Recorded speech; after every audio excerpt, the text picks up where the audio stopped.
Pendant des décennies, les électeurs de l'Ohio ont soutenu le candidat présidentiel qui allait remporter la course. Cet État du Midwest est devenu un indicateur pour les campagnes présidentielles, en partie parce qu'il représente une grande partie de l'Amérique, explique David Niven, professeur de politique à l'Université de Cincinnati.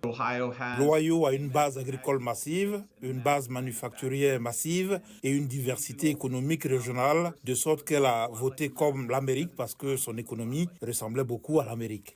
Les électeurs de l'Ohio ont choisi par 2 fois Barack Obama comme président, puis ils ont soutenu Donald Trump lors de sa victoire en 2016. Mais lorsque l'Ohio a de nouveau voté pour Trump lors de sa défaite en 2020, cela a marqué le passage de l'État à une politique plus conservatrice, selon le stratège républicain Bob Clegg. Les bases ont toujours été là pour que les républicains deviennent de plus en plus dominants dans l'Ohio. Mais je pense que l'affaire Trump n'a fait qu'intensifier cela et l'a rendu encore plus vrai. Le vote est beaucoup plus basé sur la démographie aujourd'hui qu'il ne l'était même quand Obama était au pouvoir. Et ces données démographiques donnent à l'Ohio une orientation républicaine. L'Ohio est plus blanc que le reste du pays, sa population est moins éduquée que le reste du pays, elle est plus âgée que la nation. C'est un défi pour le sénateur sortant Sherrod Brown qui a remporté la dernière élection dans l'Ohio il y a 6 ans en tant que démocrate libéral. Aujourd'hui, les femmes et les hommes travailleurs de l'Ohio ont voté pour poursuivre notre combat ensemble pendant 6 années supplémentaires.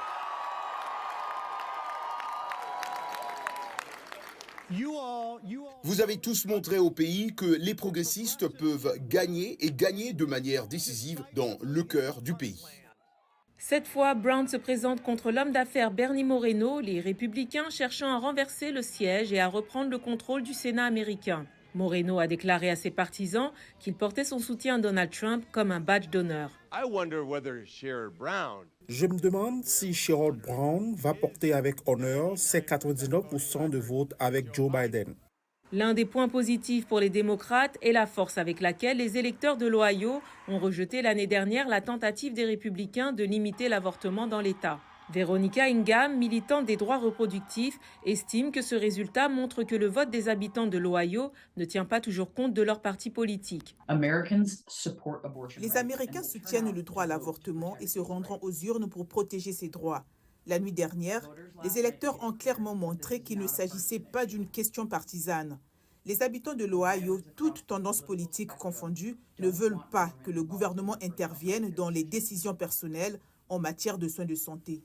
Mais la victoire face aux républicains de l'Ohio sur les droits reproductifs n'est peut-être pas transposable à la course à la présidence, selon le professeur David Niven.